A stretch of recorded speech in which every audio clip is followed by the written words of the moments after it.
नमस्कार दोस्तों, मैं रेखा तंवर आप सभी का हार्दिक स्वागत करती हूँ आपके अपने YouTube चैनल पर। आज की वीडियो में आपके ही कमेंट्स का रिप्लाई मैं करने वाली हूँ क्योंकि आपका आज का व्रत है और आपके सुबह से ही काफ़ी कमेंट्स आ रहे हैं। वैसे मैंने आपके सभी कमेंट्स का रिप्लाई कर दिया है, लेकिन जो नए व्रत करने के इच्छुक हैं वो भी जानना चाहते हैं कि इस व्रत के क्या कुछ नियम हैं। मैं आपके ही कमेंट्स का रिप्लाई करूंगी, आपके ही प्रश्नों का उत्तर दूंगी। अगर आप मेरी वीडियो पर मेरे चैनल पर आज पहली बार विजिट कर रहे हैं तो मेरा आप सबसे अनुरोध है कि वीडियो को शुरू से लेकर अंत तक पूरा देखिए। अगर आपके लिए वीडियो थोड़ा सा भी उपयोगी हो तो वीडियो के नीचे जो रेड कलर का सब्सक्राइब का बटन है उस पर आप क्लिक अवश्य करें। क्लिक के बाद 3 ऑप्शन आएंगे, ऑल पर आप सेट कर लें। अब आप मेरी सभी वीडियो का नोटिफिकेशन देख पाएंगे सबसे पहले। अब मैं बात करूंगी कि पशुपति व्रत का क्या हम खरमास होलाष्टक चला हुआ है उद्यापन कर सकते हैं या नहीं। तो देखिए, अगर आपने व्रत पहले से ही शुरू किया हुआ है, आपका 5वां व्रत पड़ता है होलाष्टक में, खरमास में, तब आप निसंकोच इस व्रत का उद्यापन कर सकते हैं। लेकिन अन्य किसी व्रत का आप उद्यापन ना करें, चाहे वो गुरुवार का व्रत है, चाहे रविवार का, या फिर मासिक या साप्ताहिक, ऐसा कोई भी व्रत है, आप उस व्रत का उद्यापन इन होलाष्टक के दिनों में ना करें। होलाष्टक यानी कि होली के पहले के 8 दिन। इन 8 दिनों में 9 ग्रहों की जो स्थिति है वो मंगलकारी नहीं बताई गई है। अष्टमी तिथि से लेकर पूर्णिमा तिथि तक ये 9 के 9 ग्रह उग्र स्वभाव के होते हैं। ऐसे में जातक निर्णय लेने की जो क्षमता होती है वो कमज़ोर हो जाती है। तो ऐसा आप ना करें। कोशिश यही करें कि होलिका के बाद ही आप इस व्रत को शुरू करें। अब मैं बात करूंगी, काफ़ी प्रश्न आए हुए हैं, क्या अंडा खाने वाले इस व्रत को कर सकते हैं या नहीं। अगर आप मांसाहार हैं, अंडे का सेवन करते हैं, तब आप इस व्रत को कर सकते हैं, लेकिन इसके नियम के अनुसार। अगर आपने व्रत करने का संकल्प लिया हुआ है तो ये 5 व्रत करने होते हैं और 1-1.25 महीने के अंदर ही आपके व्रत हैं वो संपूर्ण हो जाते हैं। तो आप कोशिश करें कि 1-1.25 महीने के अंदर आप अंडे का, मांसाहार का प्रयोग ना करें। अगर आप नहीं रह सकते, आपको खाना है, तो कम से कम आप 3 दिनों का तो परहेज अवश्य करें। रविवार, सोमवार, मंगलवार, इस तरह से आप व्रत रख सकते हैं। आपका अगला प्रश्न आता है, क्या दीदी इस व्रत में अन्न का सेवन किया जाता है या नहीं। अगर आपने संकल्प लेते समय अन्न का संकल्प लिया है तब आप अन्न का सेवन भी कर सकते हैं। लेकिन कुछ लोग का ऐसा कमेंट आता है कि हमने 2 व्रत तो मीठे के फलाहार के किए हैं, क्या हम तीसरे व्रत में अन्न का सेवन कर सकते हैं, क्या हम तीसरे व्रत में नमक खा सकते हैं। अगर आप 5 व्रत रखते हैं तो या तो आप फलाहार के रखिए, या फिर आप अन्न के रखिए, या फिर आप नमक मिर्च जो सेंधा नमक का प्रयोग करते हैं। अगर आपका स्वास्थ्य ठीक नहीं है, आपका व्रत करते समय बीपी हाई या लो जैसा भी होता है, तो आप नमक और काली मिर्च का प्रयोग करके भी इस व्रत को कर सकते हैं। इसमें किसी प्रकार की मनाही नहीं है। ना करने से तो कुछ करना सदा बेहतर होता है। तो आप इस तरह से व्रत को कर सकते हैं। आपका एक प्रश्न आता है, क्या जो तीसरा हिस्सा हम मंदिर से लेकर आते हैं, क्या हम उस तीसरे हिस्से को अपने घर परिवार में बांट सकते हैं या नहीं। तो ये तीसरा हिस्सा आपको ही प्रसाद रूप में स्वयं ग्रहण करना है। इस हिस्से का प्रसाद आपको किसी को भी नहीं देना है, ऐसा आप ध्यान में रख लें। आपके सुबह से काफ़ी प्रश्न आए हुए हैं, पहले भी आपके इसी तरह के कमेंट आए हुए हैं। तो देखिए, इस बात का आप विशेष तौर पर ध्यान रखें। अगर आप ये तीसरा हिस्सा किसी और को खिला देते हैं तो आपका व्रत है वो बट जाता है। आपका व्रत अकेला आपका नहीं रहता, उसका पुण्य किसी और को भी मिलता है। ऐसा आप ना करें, इस बात का आप ध्यान रखें। आपका अगला प्रश्न आता है, क्या दीदी हम इस व्रत में दवाई ले सकते हैं या नहीं। आपकी कोई ऐसी दवाई है जो आप कंटिन्यू लेते हैं, रोज लेते हैं, लेकिन आपने व्रत किया हुआ है, तब आपके मन में ये वहम है कि व्रत वाले दिन दवाई नहीं लेनी चाहिए। तो ऐसा बिल्कुल भी नहीं है।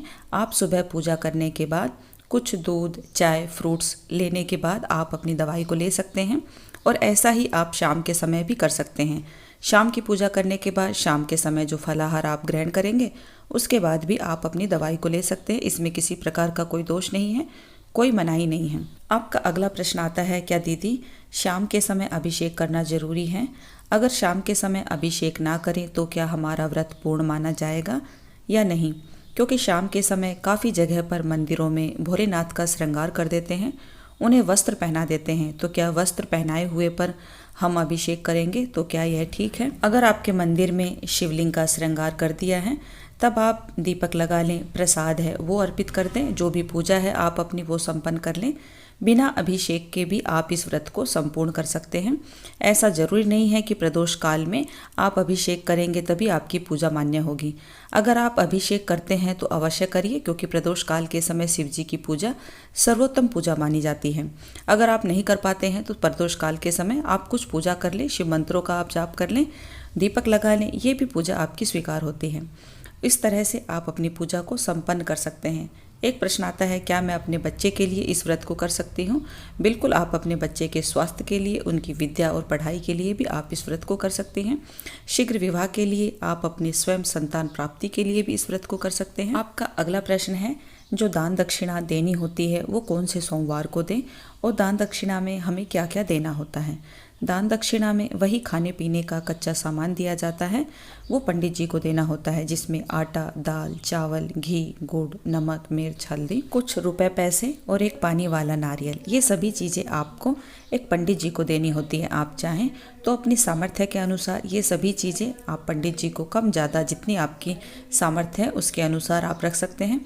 आप चाहे तो पंडित जी के एक दिन का खाने की व्यवस्था हो जाए, इतना आप सामान उन्हें अवश्य दें। अगर आप सामर्थ्यवान हैं तो पंडित जी के पूरे परिवार का खाना भी आप उद्यापन के दिन दे सकते हैं। इस तरह से ये सभी चीज़ें उद्यापन में आपको रखनी है। पीरियड में आप व्रत क्यों करें? अगर आपका व्रत काउंट ही नहीं होगा, आपका यह प्रश्न आता है। जब हम किसी व्रत को संकल्प के अनुसार करते हैं तब हमें वो व्रत कंटिन्यू रखना होता है, बीच में नहीं छोड़ना होता। अगर हम उस व्रत को बीच में छोड़ देते हैं तो हमारे सभी व्रत खंडित माने जाते हैं, तो इसीलिए व्रत रखा जाता है।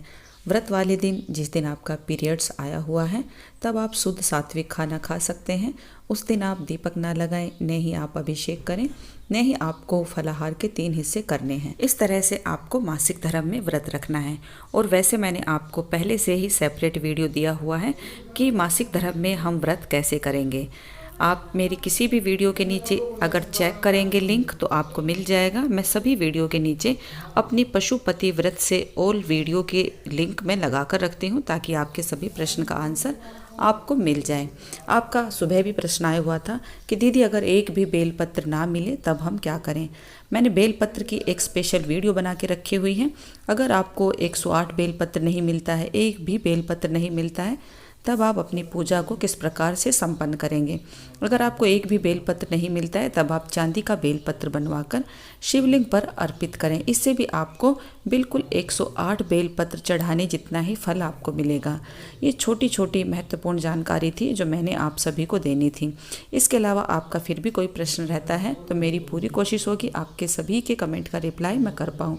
और होलाष्टक चला हुआ है, अभी अगर आप नया व्रत करने की सोच रहे हैं तो अभी आप व्रत शुरू ना करें, होली के बाद आप व्रत शुरू कर सकते हैं। सुबह पूजा करने के लिए सबसे उत्तम समय है सूर्य उदय के लगभग 2 घंटे के अंदर आप अपनी पूजा को संपन्न कर लें। और इसी तरह शाम की पूजा करने का सर्वोत्तम समय है प्रदोष काल। प्रदोष काल के समय आप अपनी पूजा को संपन्न करें। इस तरह से आपकी पूजा अवश्य मान्य होगी, आपकी मनोकामना भी अवश्य ही पूर्ण होगी। यही थी कुछ महत्वपूर्ण जानकारी जो मैंने आपको देनी थी। आशा करती हूँ कि यह वीडियो आप सबके लिए काफ़ी उपयोगी होगा। अगर पसंद आए तो कृपा करके लाइक और सब्सक्राइब अवश्य कर दें। वीडियो देखने के लिए आप सभी का बहुत बहुत धन्यवाद। हर हर महादेव। जय भोलेनाथ।